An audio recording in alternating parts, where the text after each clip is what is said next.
All right, good evening, everyone. It is now 7 p.m., and I want to welcome you all to tonight's CE event with Ashley Horn. So, for those of you who don't know this beautiful woman, I'm going to tell you a little bit about her. Ashley was born and raised in Palm Beach County. She graduated from Palm Beach State College in 2005 with degrees in dental hygiene and general education. She's been working in private dental practice since then and expanded her expertise into myofunctional therapy with training from Las Vegas Institute and the Academy of Orofacial Myofunctional Therapy in 2020. That was a lot. Yeah. Ashley became an adjunct instructor at Palm Beach State College's dental hygiene program in 2021 and is the lead dental radiology lab instructor as of 2024. Congratulations, Ashley. Thank you. She is currently pursuing a bachelor's degree in health management while balancing her roles as a wife and mother, enjoying long distance running, paddleboarding, and reading. So, thank you so much for speaking to us tonight, Ashley. And I'm going to turn it over to you. Okay. Well, thank you again for the opportunity to share. I love to talk about hot topics that I'm sure everybody's kind of heard a little bit about myofunctional therapy and maybe a little curious. So I'm happy to share with my fellow colleagues and hopefully inspire some intrigue into the subject. So as you mentioned, it was actually back in 2020 that I took my first course in myofunctional therapy. And the reason being is because at that time, as you all know, some of us were not practicing for a short bit. And my dentist that I work for is LVI trained. She is trained in physiological dentistry. And so this course of myofunctional therapy came about. And she really wanted us as a staff to take the course. And so a way of, still providing us with some sort of income, she, did this CEU and we gathered and did CEUs during some of the downtime that we were out. And so that was my first experience with the course. And it was eye-opening for me. I love the concept of physiological dentistry. It just makes sense to me. All the way from the very, beginning roots of facial development from the time that we're born and how just a child nursing from their mother rather than using a bottle per se, which came, many, many generations later, the change of our face and the evolution of our jaw structure with the introduction of like agriculture and then now a very processed food type of life, it has changed the jaw structure and the facial structure as we know it. And so, and looking at even like third world countries, if you look at people, they used to have very broad, long arches that expanded and were able to withstand the full 32 teeth. Whereas now we know that it's very unlikely that there's enough room for those wisdom teeth. And it's really started to kind of make me ask questions as to why is this happening. Of course, diet changing and the introduction of technology and things like that. The orthodontic phase of where we used to extract bicuspids, making these arches smaller, and then not allowing enough space for the tongue. And essentially, myofunctional therapy is a lot to do with proper oral posture, and that is surrounding the lips and the tongue. So I'm going to go ahead, and it's a lot of information to only speak for a mere 45 minutes about. So I hope that it just kind of intrigues you a little bit so that you will perhaps want to seek more and look into it, because the more and more that I dive deeper into it, the more and more I think it's a really interesting scope for us hygienists to start to understand and wrap our head around, and to really kind of start looking at our patients beyond just the biofilm in their mouth. So I'm going to go ahead and move to my first slide. What is myofunctional therapy? This is just basically the AOMT. This is their definition. It's an interdisciplinary practice that works with the muscles of the lips, tongue, cheeks, and face and their related functions, such as breathing, sucking, chewing, swallowing, and some aspects of speech.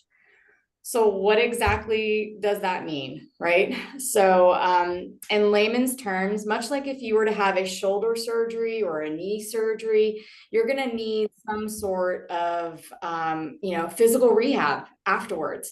So with myofunctional therapy, it's the same kind of exercises, such as those repetitive exercises that you would be doing and rehabbing, a shoulder or a knee, but we are rehabbing the facial muscles and the muscles of the tongue that may be weak. So we're focusing a lot on the tongue positioning in the mouth. We want to make sure that the tongue, you're going to hear a lot of putting the tongue on the spot. That's probably something that you may have heard of as the spot for myofunctional therapy. Just recently, I even had a student refer to myofunctional therapy as, oh yeah, that's that tongue yoga stuff, right? And I just died laughing because I was like, tongue yoga, okay, I'll take it, because in a way it's exercises that are repetitive that we're doing to retrain those like neuromuscular pathways, essentially creating a healthier, more functioning habit. So what are we treating when it comes to the myofunctional therapy is the OMD. It's an orofacial myofunctional disorder, okay? So this is any deviation from normal. As clinicians, we can look at patients and we see it all the time. I mean, all the way down to just simple malocclusion, right? We talked about how we have these smaller, narrower, more compacted arches, these deep vaulted palates. These are all signs of an OMD. Patients with sleep apnea, if they're a mouth breather, they are more prone, as we all know, to gingivitis in the anterior teeth, possibly even some decay in those areas, because again, we're drying that mouth out all the time. Those patients do not have a proper lip seal, and a proper lip seal is vital if they're going to be able to breathe through their nose. And breathing through your nose is so important. And that's why for me, I have developed a passion for this when I look at young children. Adults, yes, can still improve that and they can retrain themselves. I'm sure some of you may have heard of lip taping. I may talk a little bit about that as we go through this lecture, but it is beneficial. And if you can retrain yourself to breathe through your nose versus your mouth, it is better for you systemically, okay? And so there's a lot of tying in with airways and sleep apnea and temporomandibular joint dysfunction with myofunctional therapy. And so that's how in our office, that is the focus of it. My doctor specializes in T&D disorders, and we do treat a lot of sleep, airway disturbance disorders and things like that in our office. And so that's how myofunctional therapy kind of ties in to our practice. Tongue ties, tongue ties is something that, we know what an anterior tongue tie looks like when it's tethered down at the front, but there is a vast array of types of tongue ties. It's not just when it's tethered down in the front, but recognizing, is there a tongue tie? Is there a loss of the range of motion of the tongue based on the tongue tie? Is it only in the anterior, or perhaps is that little dimple that's in the center of the tongue? What is that? That's a tongue tie, but it's in the middle aspect of the tongue. And then there's posterior tongue ties.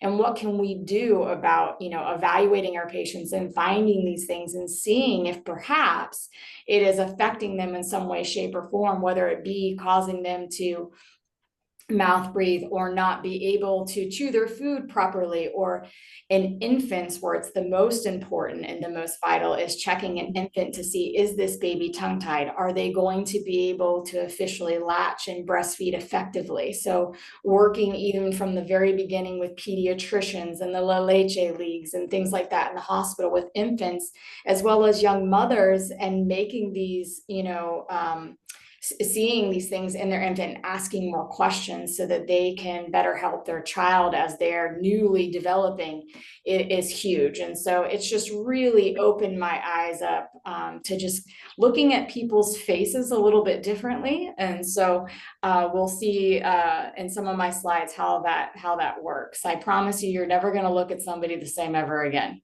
especially me. So the very next slide is just an example of a normal versus untreated OMD. So in the top picture, you can see this gentleman has nice, broad, wide jaw structure. He's got that nice, handsome, square jaw structure. His cheekbones are nice and lifted. Eyes are right on point. His eyes are open and alert. The straight nose. If you look at his neck posture there, he has a nice wide airway. So if we were to do a CBCT of this person, you would be able to see that he's got a nice wide airway. That is something that we also do in my office when evaluating patients. We're looking at airways and making sure that they've got adequate airway spaces, along with doing at-home sleep studies to evaluate oxygenation levels and things like that to make recommendations as to any type of sleep apnea or airway disturbances, and we can work with that and doing different exercises that actually will strengthen the oropharyngeal muscles for some of these patients, especially patients that are non-CPAP compliant, because it's better that they do something versus nothing. And there are exercises that we can do to help to strengthen some of those posterior, like the soft palate and oropharyngeal muscles that may aid in improving their airway when they're sleeping. So on the bottom, though, you can see some of the effects where it goes untreated. So this would be a person that predominantly was breathing through their mouth. They end up having that longer face approach. That's like, why the long face? Well, they may have actually been breathing through their mouth for most of their life. And so unfortunately, that developmental process of the tongue lying low in the mouth has caused there to actually be a discrepancy in their facial thirds. As far as that lower third will be longer because they've had their mouth Okay, agree. agape, you know. Another thing that you'll see in that droopy face, because everything kind of just gets dragged down, is their eyes tend to be a little bit more, tired looking. They'll have that kyphosis, that forward head neck posture, which I know you guys have all seen it, adults alike, children, everybody's on their phone all the time. What are they doing? They've got this forward head neck posture. We're going to have a bunch of hunchbacks of Notre Dame out there later in life. So we've got to get people to put their shoulders back, put their chest out, sit up straight. I mean, our moms knew what they were talking about. We just need to listen to them, because if we don't, we're all going to look like this someday, So another aspect of myofunctional therapy is talking about posture and getting people back in that nice spinal alignment, because your head is very heavy. And if you were to hold a bowling ball out on your hand like this, you could hold it like this for quite some time. But you start extending that arm out, it's going to engage all kinds of other muscles in your arm, making it very hard to hold that bowling ball up, right? So our neck and our back muscles are doing that if we're all day long with our head like this. And so over time, it's going to start causing an imbalance of all kinds of head and neck issues, especially TMJ, related. So posture is also a big part of this. All right, moving to the next one here. This image here is quintessentially the 4 goals of myofunctional therapy. We are talking about proper oral posture. Where is your tongue at? Is it enveloped into the palate of your mouth? Can you feel it? Can you feel all parts of it? The anterior part of it, the middle part of it, and the posterior part of it, all sucked up into your palate? Or is it lying low in between your lower arch? So the goal is to have that tongue to the spot right behind, where your incisive papilla is, up there on your arch, and then enveloped and suctioned up into the roof of your mouth. When the posterior portion of your tongue is elevated like that, your airway is the most open and the most, the best for nasal breathing. So this is where nasal breathing is one of those primary goals. We talk a lot about nasal breathing and getting rid of that open mouth agape breathing through your mouth posture, because it's not good for A, your oxygenation levels, but B, it's just not good for facial development. So that nasal breathing is key. Lip competence is basically lip seals. We're talking about a tight lip seal. I'm looking for patients that are unable to be at rest with their lips together. So their natural open posture is like this. mouth is open, when they're relaxed. So I have children, and it's one of those things where when I watch kids that come over to my house, if they're playing video games, the first thing I look at them is when they're relaxed, what are they doing? Are they playing their video game with their mouth closed and they're playing? Or are they like this while they're watching a TV show, or something like that? So it's that open a gate, their lips are not strong enough to keep that lip seal. So a lot of those muscles in the orbicularis oris, taking you back to anatomy, we work on strengthening those. This is also something, if somebody has a droopy side to their lip and the other side is normal, we can build this muscle back up. So there are things with Bell's palsy, even stroke patients, where we've lost a little bit of the muscular structure on this side. We can help to regain and build back those muscles just with simple exercises, repetitive exercises that they can do with the head and face and lips and such. And so the other thing is functional swallowing. Believe it or not, you'll see a case study later on where if you start improperly swallowing, it could be because you have a toothache, or maybe you had a tooth that was worked on and the patient doesn't want to chew on that side, or they start to avoid swallowing altogether on that side, or aiding it in some way, shape, or form. They can develop an abnormal tongue thrust to the side that can open up the arches. So really making sure that we're not seeing a lot of head dipping or grimacing or, sucking in air a lot while they're chewing, because that breathing through the mouth, if they're unable to breathe through their nose and they're chewing and sucking in air as they're chewing, it actually makes them more likely to have issues with acid reflux and things like that. So I'm also evaluating, my patients, chew up a cracker. I want to see, is there any sneaky breathing going in there, or are they able to chew with their lips sealed? Again, this is our moms, chew with your mouth closed. Well, yes, chew with your mouth closed and breathe through your nose. So that is something as simple as that I will work with my patients. So it's not groundbreaking. They're all things that make good sense, but we want them to all work together for good facial development. So, all right. So the spot. This is I thought this was a good representation of, this picture shows basically the palatal arch, right? So you can see where your buccinator muscles come into play in the side, and then, your lip muscles. But where your incisive papilla would fall between 8 and 9, that is the spot right behind there. So that's where the tip of your tongue should rest. We start to teach patients, this is where the spot is. So if you say the word in, that, when you say where your tongue touches, when you say the word in, that is the spot. So that's where you want your tongue to start. And then you want your tongue to suction up to the rest of the mouth. So you can say in, or even ta, ta, ta, da, da, da, any of those phonemic sounds.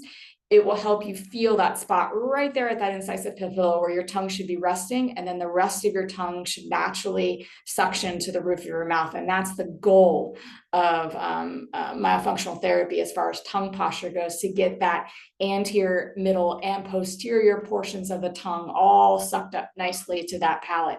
And what it does is it creates those forces on those arches to keep those arches, as they're growing perhaps, to continue to broaden. But then also, even after orthodontics, we can actually, if we have good oral posture with our tongue, it helps with retention. It helps with preventing relapse of those collapsing arches. We need that strong tongue up there and pressing out those arches to keep those nice broad arches after ortho. All right, so I want to spend some time talking about assessment, because I think that this is the most important thing when looking at patients and getting you thinking about myofunctional therapy, and why things may be the way that they are with a patient at any given time in their mouth, whether it be the malocclusion or just maybe their facial structures, how their jaw has grown. So it just kind of gets you thinking a little. All right, so this is my face. You guys are going to get to be very intimate with my face here. So the first thing I'm going to talk about is facial symmetry. Basically, in doing this, We would take these pictures of a patient. We take pictures of patients as part of their new patient protocol anyhow, with a posture grid behind them. But close-up photos, you usually can get a good gauge on, is there any facial asymmetry? And when I mean facial asymmetry, I mean like gross asymmetry, as far as mine's, somewhat unlevel. But for the most part, I'm pretty symmetrical. You would be looking for, some real discrepancies as far as one side being shorter than the other, indicative of any abnormal growth in the face and the cheeks and the jaw, or anything like that you would want to notate. Looking for parallelism, and just basically the overall view, looking even at their ears, because you can use that as a good point to see, like, is one ear much higher than the other? You can even as go far back as asking questions in regards to childbirth, because sometimes, especially depending on when they were born, now they have these nifty little eggs that they'll put the babies in if their head was kind of deformed when they were born, to give them better shape. But they didn't have that back in the day. So some people, if they had a traumatic birth and they had to be grabbed and suctioned and pulled out, sometimes it affected actually the way that their face formed and their fontanelles formed. And so asking questions to your patient that they might feel comfortable answering can actually tie in a lot to the history of what you're looking at in regards to their skeletal structure. The E line or the Ricketts line. Now this is important when you're looking at this. We're looking for mid-face deficiencies. So basically, the ideal, the upper lip should be just a little bit behind the nose and the chin. So you want to make sure that where the lips are, it isn't sunken back into the face. And what I mean by that is, has the maxilla not been able to advance forward? Has it been held back for some reason? It could have been that they had some premolars extracted and then everything was kind of pulled back and they had these smaller arches. And so unfortunately, that was how they did orthodontics to make room for other teeth to come in. But now we're finding that it actually created smaller arches, not enough space now for our tongue. So the tongue wants to lie low in that lower arch. And it's actually caused airways to then become smaller because of the restriction of the palatal space and everything kind of being pulled back, versus having the maxilla grow forward, allowing that jaw to grow forward, especially in the capsular space and the TMJ area. That allows everything to grow forward, allowing that airway to also be broader. So, and these things, as I stated before, can be seen in CBCTs and things like that. But this is basically, in a nutshell, I'm just looking at their profile. Do they have any discrepancies? Is their chin really set back in that class 2 kind of skeletal plane, or are they class 3? Typically, people that have class 3 occlusions have amazing airways. Everything is way far forward. But, when we're looking at this, I want to look at any, definitely that retrognathic look where, their jaw is set very far back, and then documenting that. Facial thirds. So basically that's your top third, like from the glabella up, and then the middle face, and then the lower face. Now the middle third on the bottom here, from here, your philtrum down to your chin. This is where you can start to see it get elongated if the person was a mouth breather, because for many years their mouth was open. And so what happens is everything starts to grow down rather than wide. So when we think of certain Hollywood stars and we see these nice chiseled chins and things like that, more than likely they probably had a very nice lip seal and they were breathing very well through their nose. They also probably did a lot of chewing in their time, not a whole lot of processed foods as children, because as we know, the more that we chew, the better our muscles are. But if we're eating a really soft diet and breathing through our mouth and not having to use all these muscles of mastication all the time, we're not doing ourselves any, we're doing ourselves a disservice as far as our facial features are concerned, because we're not building those nice broad arches in our mouths, and our muscles are not building the way that they should, giving us that nice jawline that we all are looking for. So I think the other day, my son was saying something, there's a term called mewing, and they're like this mewing thing, and they're going like this with their chin. I don't know. It's kind of a silly thing, but essentially I looked into it. It's basically myofunctional therapy. They're talking about having them do exercises where they press their tongue to the roof of the mouth, and that's what's going to give you this nice, strong jawline. So mewing, that's basically, I guess, the millennials term for myofunctional therapy. So I'm going to have to look a little bit more into that. But if you see a bunch of kids doing this, the mew, that's what they're talking about. A dental wax bite. So this is just simply just your, square piece of dental wax that basically I have a patient bite into. I'm looking at the width of their arch space, and then I measure it. Another really quick way of determining whether or not they have an insufficient arch space is actually the cotton roll approach. Can you fit a cotton roll between those two molars up top, and if you can't, then more than likely they have a very narrow archway. And so it's just a real quick, easy assessment to look at the top of their mouth and see, can I fit a cotton roll in there? Grab a cotton roll, put it in there, or have them bite on this and then actually measure it. And as the slide says, an adult should be around 40 to 44 millimeters and a child's 38 to 40. Okay, so what I like to do is after the first 8 weeks of intensive exercises, which they see me once a week for 8 weeks, and they have to do their exercises 2 to 3 times a day for that first 8 weeks. And then I like to measure and have them do another wax bite to see if we've had any already improvement with that arch space. And believe it or not, there typically is, especially in a developing child. So it's really cool to see that type of data and results, and really it makes it more exciting to do it. All right, so some of you may be familiar with this. This is, I'm looking at airways. I look at all of my patients' airways. You can use either the Mallampati score or the Friedman score. The Mallampati score, from what I gather, is actually more for like if they were to be intubated, how easy would it be to intubate this patient? So in this particular score, the tongue is out and the patient says, and we're looking back to see what can we see to the back of the throat there, and then it is scored. Obviously, 1 being the greatest, nice airway, we can see clear to the back of the throat there, all the way up to a 4. When they have a 4, I can't see back there. That means they're going to be very hard to intubate, right? It also alludes me to the fact that this person probably snores at night. So that brings me to the Friedman score. So this one, we just say open and say, you like to see clear into the back. Most adults, their tonsils should have shrunk back behind their little pharyngeal folds there.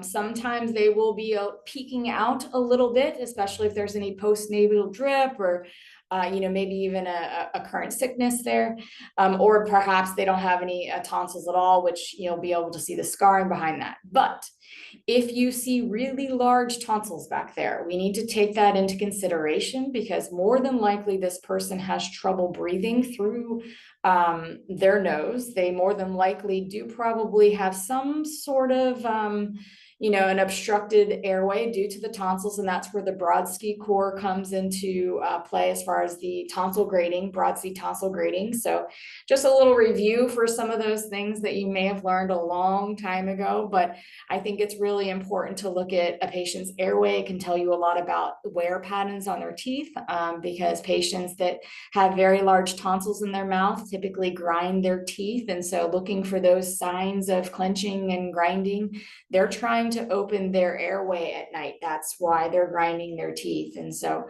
and learning a lot and through myofunctional therapy courses, as well as sleep apnea courses, it's really, really fascinating to start looking at what we just look in the mouth as, okay, yep, they grind their teeth. But then it's like, why are they grinding their teeth? And then digging a little further and then looking the wear fast and seeing the pattern for which they may be grinding. So again, just digging deeper, asking more questions, and really kind of getting to know what some of the root causes of what our patient may be experiencing. Because a little tidbit on sleep apnea is that if they are not receiving adequate oxygen, It may not be a big deal in their 20s, but flash forward 20 years from now, we know that it puts them at more risk for heart attacks, strokes, systemic diseases. And we are in the healthcare profession. So we got to look at more than just their teeth and the biofilm and things that inhabit their mouth. We're looking at the total picture. And I think the more that I've started to look at the total picture of patients and really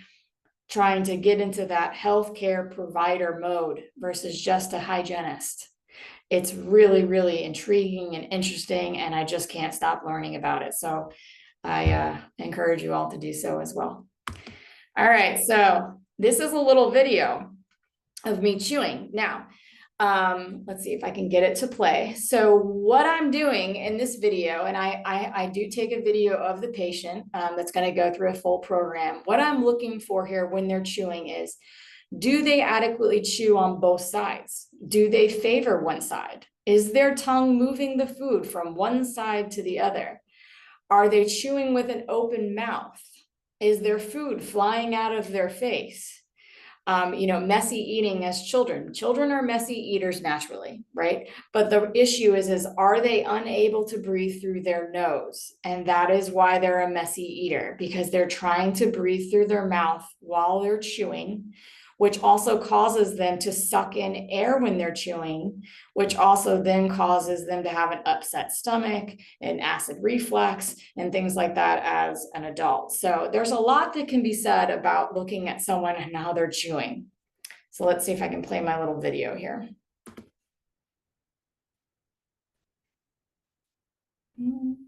Okay, here we go.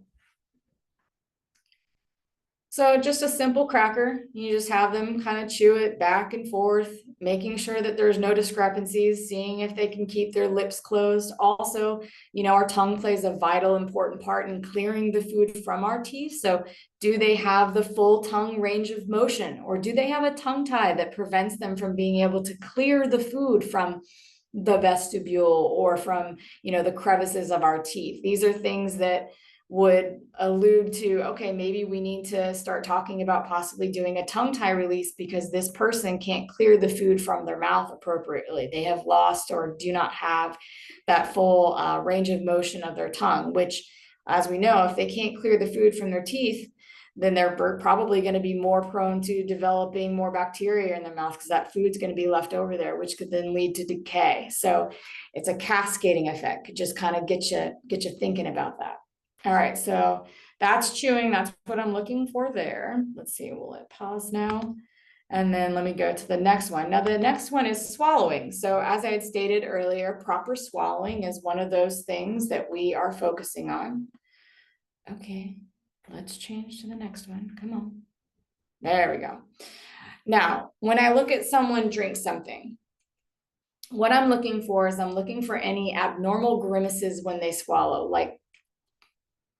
or like a head dip or anything that looks unnatural. So let's see, I can play this here. And all you have to do is have a simple glass of water, have them take a sip. And then watch for any of those abnormalities as far as any grimacing or the head dipping. The head dipping is a big one, because it's if they have a difficulty swallowing, they make some sort of compensation. And for most people, it's this movement of a head dip. I'm not sure if it's playing for you guys, but let's see. I think it did. All right. So that's what I'm looking for when it comes to swallowing, just any type of abnormal movement or compensation that they think is helping them in some way, shape, or form swallowing, and then trying to figure out what is it that's causing the problem. All right. So next slide.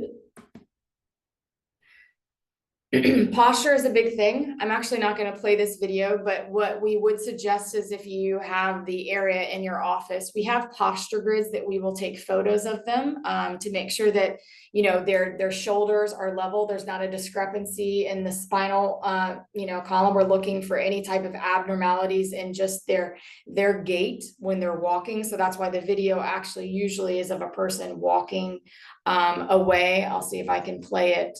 Because I'm looking to see if there's any, is there an abnormal swinging of the arms? Is there, do they have a limp? Can I see the curvature of their spine throwing off the gait as they're walking away from me? Just little things like that to make note of are actually important because it tells a bigger tale about the person.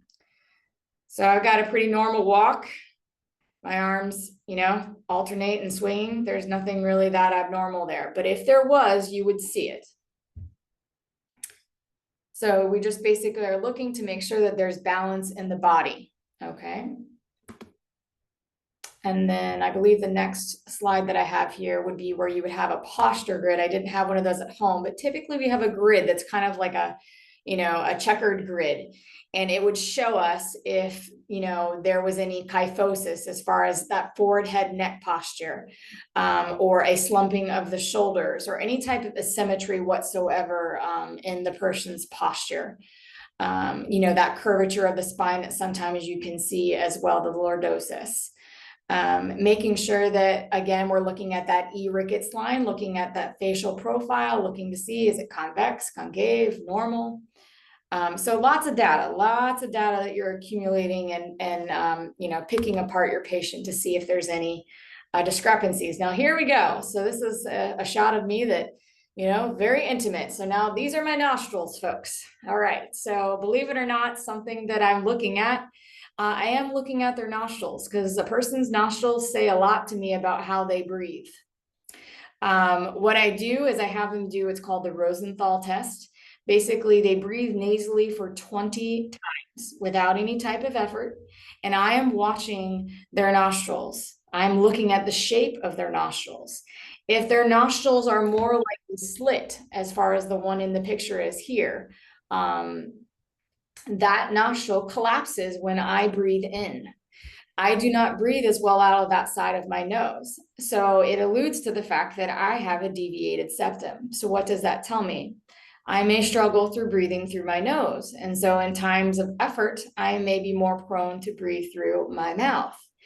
If they have very small nostrils, it is a good indication that they probably do not breathe through their nose. They are a mouth breather. Now, they're going to tell you that they're not a mouth breather. They're going to tell you that they breathe through your nose, but I can look at someone's nostrils and I can tell them otherwise. Another thing that I look at is, believe it or not, I look inside their nose. I look to see if they have very swollen turbinoids inside their nose. Those are those big red fleshy balls inside people's noses that if they suffer from allergies, they're very inflamed. And so unfortunately, if they are an allergy sufferer, they have a very hard time breathing through their nose. And so if they do not take any medication for their allergies, that is something that we would actually recommend having some allergy testing to rectify that, to help them so that they can actually achieve breathing through their nose, because it's very hard for someone to overcome breathing through their mouth if they do not have clear nasal passages. And so sometimes it's necessary for there to be some intervention in regards to some allergy testing to figure out what the allergens are, especially in children. And then moving forward there so we can really work in getting them to train themselves to start breathing more through their nose, because it's very important. But deviated septums is definitely something that you're going to want to look for, because that can be very problematic for someone that is trying to learn to be more prominent in breathing through their nose. It's going to take some more effort. All right, so photos. We all know they tell a lot, right? So definitely like to take photos of the occlusion. Definitely like to take photos of any lingual ties. Frenum attachments is huge. In our office, we do myofunctional therapy. We do pre and post-op myofunctional therapy exercises for the frenum attachments for whenever there's going to be a frenectomy done, as well as any type of labial ties that are going to be released. There will be pre and post exercises to stretch prior to the procedure for the ultimate result, as well as preventing any retethering post the procedure, because we all know that if you're not keeping that tongue moving or keeping those lips moving, those little frenums love to reattach. And so making sure that our patients are adequately moving that tongue and moving their lips around with exercises is vital to make sure that they didn't just go through these procedures for nothing. So determining lingual attachments as far as, following the different frenum attachment protocols for that and marking that down and determining if or if not a frenectomy is recommended based on their loss of range of motion is all done with taking the pictures as well and documenting. So this little card is great because it is disposable, but what it does is it measures the full maximum range of motion of your opening. And so you take that first, then you have the patient take their tongue and place it to that spot that I was talking about, as far as right there behind that incisus papilla, and then you measure again. And what you're going to see is that if someone is tongue-tied, they may not be able to touch at all, but if they're able to open and then touch it, their mouth is going to reduce quite drastically. And based on how much it is reduced when their tongue is to the spot is going to determine whether they get a point in favor of them needing a frenectomy, or no, it hasn't been, more than 50%, we may have a pretty good range of motion here, and it's not going to be something that's recommended that a frenectomy may be necessary. So, but it is very interesting when you see that drastic closure, when that tongue is to the spot affecting that full opening. Then after the tongue tie is then done and released, we'd measure it again to make sure that we have then achieved that full beginning start of that range of motion before the tongue was placed there. It's really quite amazing how that can be done after they've had that tongue release and be able to open their mouth just as wide before, but now with their tongue in the right spot. These are forms that I use. These were a part of the AOMT Academy that I attended. It's a very basic form. I love the picture part of it. I do fill these out with my patients whenever I'm doing any type of a consult or an evaluation. And it basically just walks through some of the things that I went through on those slides, and then it's very easily scanned into the patient's chart there. But it just gives you basically the profiles, the nostrils, the tonsils, the frenum attachments, the occlusions, the spinal alignment, all of that, all the way down to some of their sleeping habits, if they snore, if they don't snore, were they, if they were breastfed, if they weren't breastfed, because believe it or not, that is a big key indicator in how their jaws developed, is if they were or were not breastfed. And so I just think that it's a really great adjunct, and it makes it very easy to do a quick consult. Other assessments, there's a Marchesen lingual frontal protocol. It's also part of the AOMT Academy, just recommended things. It basically just walks you through all the various types and levels of frenum attachments. And it was mind-blowing to me to see that and see all the different pictures and variations. So there certainly is other assessments out there that you can refer to and then score your patients based on that to determine whether or not you would recommend a tongue tie release. The stop bang assessment and the Epworth sleepiness scale, those are used in sleep apnea assessments, and we do use those a lot in our practice to determine if we would recommend a sleep study if we have any concerns. To implement it into your practice, I just briefly discussed this. The biggest part about myofunctional therapy, guys, is that it's just like anything else we do in hygiene. It's the 80-20 rule. I can talk to them till I'm blue in the face and show them every exercise in the book. But if they're not going to do it at home and do it as it is prescribed, they're not going to get anything out of it. So I really drive it home to both the parent of the child, if it's a child, as well as the adult, that you get out of this what you put into it, much like anything else in life. And so they really need to understand that they have to do the exercises on their own. So that 80-20 rule is a definite. They need to understand that this isn't going to be a once a week miracle worker for 20 minutes and everything is going to change. No, this is hard work at home, dedicated discipline that a parent has to be involved in if they really want to see the results long term. Collaborative efforts, we work with ENTs, we work with the LeLeche League, we work with a speech pathologist, because there are certain things that myofunctional therapy does not treat that speech pathologists do. And we partner with that. Their dysphagia, as far as true dysphagia, is not something that myofunctional therapy, that aspect of the swallowing pattern, we don't treat that. So we have to work with a professional for that. So we would refer out to that. But working with orthodontists who are looking to holistically expand arches, rather than always having to place a palatal expander. So we work with orthodontists, obviously dentists, dentists that use, lasers in their office. We have a CO2 laser in our office. That's what we use to treat and release tongue ties and lip ties, as well as do, quiet night therapies for sleep apnea. So there's a lot of collaboration that can happen with myofunctional therapy. You just have to learn more about it, develop your own program. AOMT has a program that you can follow verbatim that they stand by, and I also have used it and I like it, and it's a good starting period for you so that you can kind of develop your own, rule of thumb as to what you want to do because every patient is different and their needs may be different. So you can kind of tailor it to that patient once you kind of get the feel for how a program works. In the beginning, it's going to be, weekly visits for that first 8 weeks. It's like the intensive phase. You'll have various exercises the patients will do 3 times a day. It's only about 10 minutes of their time, but they have to do it 3 times a day. And they come and see you, once a week for 20 minutes for 8 weeks. Then it goes into like a generalization phase where it's like every other week they come in and see you with other exercises. And that lasts for about 2 months. And then you go into the habituation phase, as far as we're looking for habits here. So then it's like once a month, checking in with them at their hygiene visits or maybe their ortho checks when they come in. But you kind of develop your own plan and implement it on a need basis.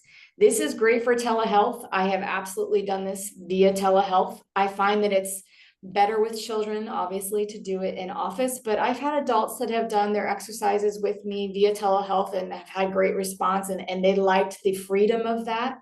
And they tend to, it's easier to work it around their schedule versus having to try to come into an office. But I do find that working with children, that hands-on approach and doing it actively with them and being able to reward them is really, I think, the most beneficial thus far from what I've seen, which I'm sure you guys can understand.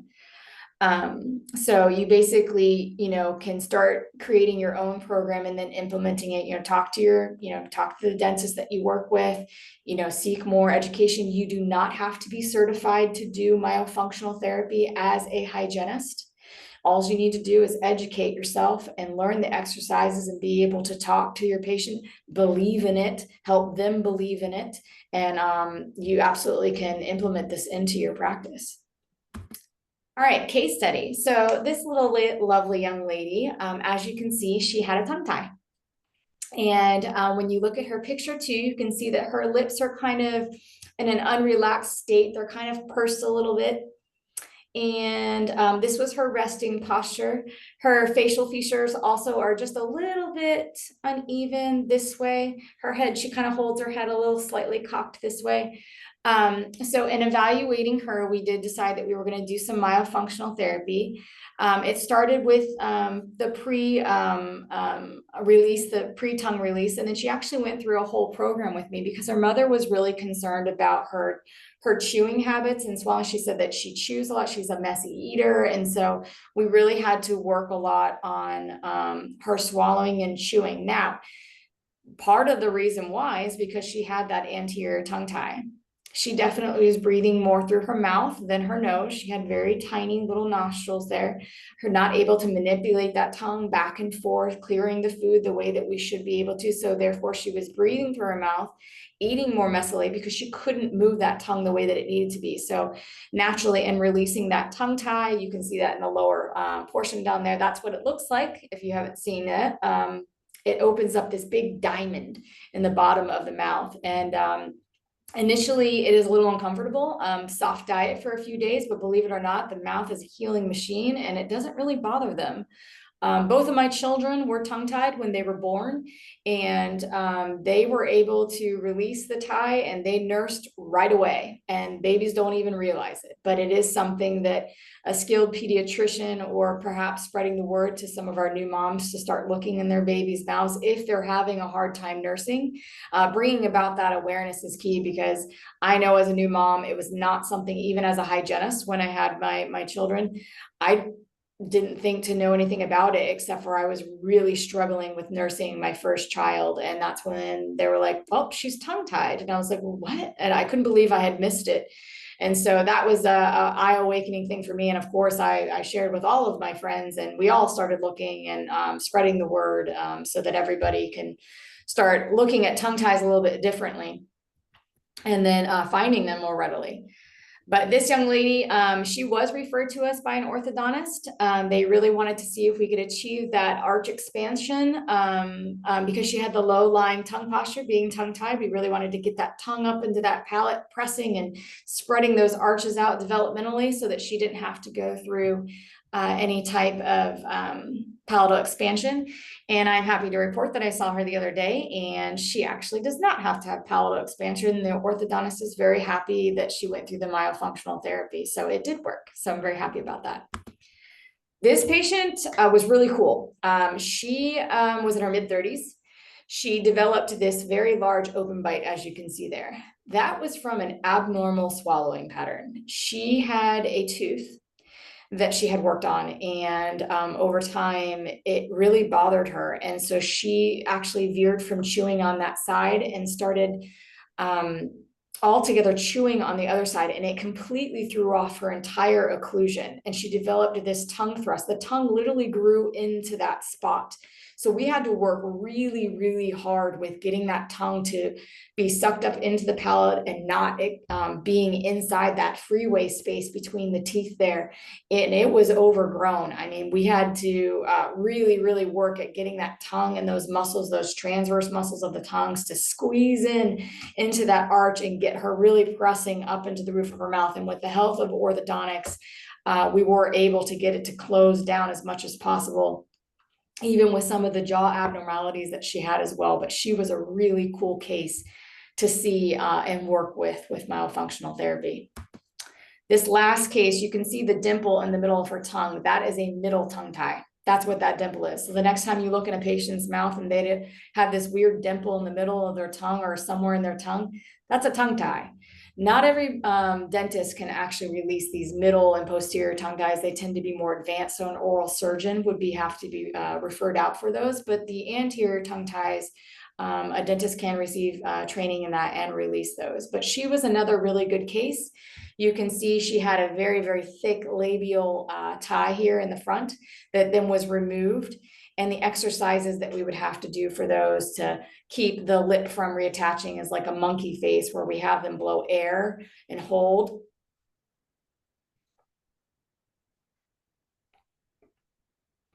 Expanding out those lip muscles and keeping that frenum from being able to reattach. And they have to do that a lot. Anything that we can do to keep the frenum from attaching. All right, so I gotta talk faster. See, I told you it was a lot. All right.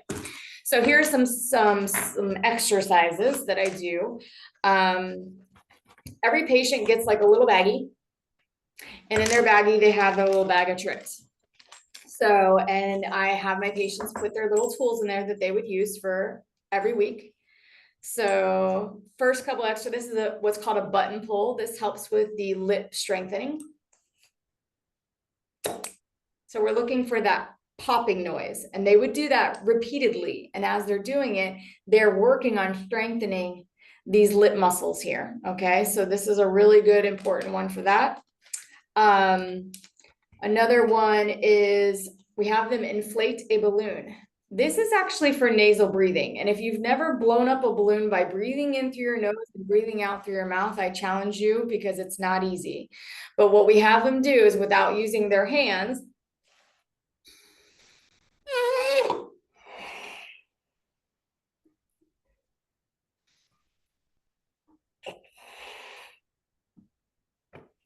and then we would have them hold it with just the strength of their lips. and only breathing through their nose and inflating it, and then trying to hold that for as long as possible, which is not an easy feat. The cave is a very popular exercise. That's sucking that tongue up behind the spot like this, making sure that tongue is all sucked up in that arch, and then they do the popping sound. They hold it for 5, and they pop it. Just moving the tongue for pre and post the frenectomy is just waggling that tongue, flopping it up and down. I know it's silly, but it's just the simple concept of keeping that tongue moving, keeping that frenum moving, so that we don't have any type of reattachments. So this is my last slide because I know I have to have time for questioning. But LVI is the first course. I have that on here. You absolutely can go on there and check that out. They do have the Myofunctional course listed, as well as the AOMT Academy. That is an in-depth course. I highly recommend it to anybody that wants to further learn about it, because it really does help. And they have all kinds of efforts to help you keep learning, where you meet with multiple other professionals and asking questions, and every Saturday. It's really a great program. So I thank you for your time. I hope you've enjoyed. So that's it for my part of the presentation. Thank you so much, Ashley. We really appreciate it. What an interesting subject, and what a great presentation from you. Thank you for Thanks. sharing myofunctional therapy with us tonight. You're welcome. And Sue, we have a I've few got questions. some You got the questions. questions? Okay, go ahead, Kathy. All right. First of all, I have a personal question. As we mature, our pharynx area or esophagus does kind of narrow. So are there some muscle strength things that we can do to prevent that? Yeah, so actually a lot of the phonetic exercises, just like simple things like la ta, where you're engaging the throat and the back and the soft palate. There are certain exercises that can be done that can actually strengthen those oropharyngeal muscles, not necessarily broadening the esophagus per se, but it will strengthen those areas in the back there that start to become flaccid as we get older, that can help improve that airway area. Yeah, because they get wear and tear on them. Absolutely. And that's why, honestly, for people that wear a CPAP, that positive or that negative pressure all the time, it is creating basically the muscular structure to weaken. And so for someone that's had a CPAP a long time, they're used to something else working for them. So it's really important that if they're not going to wear that CPAP, that we strengthen those muscles again and get them working for themselves. And you can do that through just specific exercises for those muscles. So this is important for children and seniors and every age. Absolutely, for anybody. It's very, very broad as far as through any age and generation. There was a question asked, how do you do your medical dental collaboration? Because you had mentioned that you reach out to medical professionals. So we have a couple, because we do deal with, we as dentists cannot diagnose sleep apnea, right? So we have to refer out to an ENT typically. We do provide an at-home sleep study that is then sent off and is read by doctors, and a full detailed report is sent to us. As well as our CBCTs are read by a radiology team, and a full report has to be sent back to our dentist. And so there's always some sort of a collaborative effort there. When it comes to, as far as the myofunctional therapy aspect of it, I have spoken with speech pathologists where they're like, hey, I can only do this much. I need them to work more with their tongue and oral posture and things is that something that you can help me with? Whereas they're working on more of the speech side of it with the phonetic sounds, whereas I don't go into that. That's not my training, but my training is about where you're placing that tongue and how your lips are working to make those sounds. So it's pretty broad, but like I said, you've got orthodontists that you're working with, ENTs, speech pathologists, obviously your dentist. That's awesome. Somebody had asked, is this program available online? And I don't know if It they is 100% online. The Okay, so the entire program you program went is through. online. Perfect. Now, the LVI is going to be a pre-taped program probably that you would then be able to watch. But the AOMT Academy, which is very in-depth, is 100% an online program. And you have tests and everything that you take throughout the program. And that's what you have on your screenshot, your last further learning. Correct. The AOMT.org. Mhm. Excellent, excellent. Yes. Another question is, are patients scheduled for a screening appointment, or is the screening done with every new patient, or maybe during your hygiene visits for existing patients? So it's a little bit of everything. If we see a new patient, then immediately we can see that we're going to be doing some type of a tongue tie release on the patient or a labial tie release. I automatically come in and introduce myself because I know that they're going to have pre-exercises and post-exercises if they do agree to do the frenectomy. When it comes to other issues, we have an orthodontist on staff. She will evaluate her patients and then she will bring me into the room if she feels that myofunctional therapy would be good for a specific child if they're trying to possibly do some expansion first with myofunctional therapy to see how far we can get versus having to actually put in the expander. And it's kind of just based on patient evaluation. But yes, I do have scheduled times where I specifically will be doing a consult for myofunctional therapy. But usually I'm tipped off based on any of the doctor's comprehensive exams in the beginning, or if we're going to be starting any type of orthodontic therapy. Thank you. Next question is, how long does it take you to do the assessment on a patient? The initial assessment just for a consult is about 60 minutes because I take all the pictures and the videos and all of the data. So that initial appointment is about 60 minutes long. How often will you see those patients? In the beginning, I see them about once a week, 20-minute appointments. And that lasts for about 8 weeks. Then it turns to like every other week. And then it turns to every other month to every couple months. This So is it can span from anywhere from 6 to 9 months time frame. depending on the situation. Correct. Mm-hmm. Okay, so this falls into something up my alley that I had a question on. Patients with bridges on molar areas complaining of chewing their cheeks. Does this have to do with myofacial issues? So it depends. I know what you're talking about when their cheek starts to kind of suck in those little areas there. Unfortunately, that's one of those things, especially with older patients. Again, we're talking about that tissue starting to kind of become flaccid, especially in that buccal mucosa area. I don't know if myofunctional therapy would strengthen that per se, because I think it's actually the loss of like the collagen and things like that in our tissues that causes that. But we certainly can strengthen, the buccinator muscles and, the masseters and the orbicularis oris and lips and things like that, and identify if they can help. But I honestly don't know the answer to that question. And I love that you said that. The rest of the comments are absolutely an amazing lecture. Thank you for sharing. Oh my God, you are awesome. Very informative, amazing, amazing, amazing, amazing. Thanks, guys. Wow. I just have to say, wow. Thank you so much. Thank you again. And before everybody goes, I'm going to share my screen. Ashley, if you will, it looks like I'm restricted. Okay. So I don't know if you You have can to turn the unshare, share. Ashley. I have to unshare. Okay. Let me. And then I'm going to go ahead. You guys just bear with me. I've got two slides I just want to show you. It'll show you how to get your CEs. There we go. It indeed will. So let me see if, hold on. It says I'm still restricted from sharing. Okay. Shared.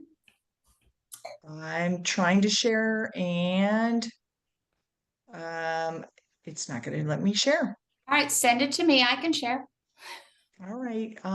Let me do, I sent it to you via email. Okay. I got the QR right. code and I'm going to share it right now. I You may got not it? show the next presentation, but I will share how they can get their CEs. Perfect. So our next presentation, I'll just inform you, is going to be on April 21st. Everybody, take a picture of the QR code here. That's how you will get your CE. It goes to SurveyMonkey. You have to take the survey, and then you will automatically register, and we will send you your CEs. Our next presentation is on April 21st. We have the Florida Board of Dentistry is going to be sharing with us all of the information that we need to know on how to do our background checks. There's been a lot of questions. If you had a background screening with school, it is not the same. If you had a background screening because you did survey with children or you worked in public health, it is not the same. So please share the information that we have for our next presentation. And beyond that, it will be live. We will have the bureau chief and we have the executive director of the Florida Board of Dentistry doing a presentation and explaining everything you need to know. If you live out of state, if you're dual licensed, they will give you all of that information. Perfect. Excellent. Ashley, you are amazing. Thank you so much, guys. I That's appreciate the right. opportunity. And we look forward to seeing everybody on April 21st. Please go right to fldha.com and you can register there. Ashley, we so appreciate you and love you. So have a wonderful evening, everyone. You guys. We'll see you in a few more, about what, another 10 days or 2 so. weeks? Yeah. Okay, Yeah. more excellent presentation. Thank you. Thank you. I learned so much. Yay. Mhm. Good. Yes. Yay. Excellent Thanks, topic guys. and delivery. Thank you so much. Take care, Have a guys. great night, Everybody, everyone. Have a great have a night, good guys. night. Bye-bye. Bye-bye. Meeting.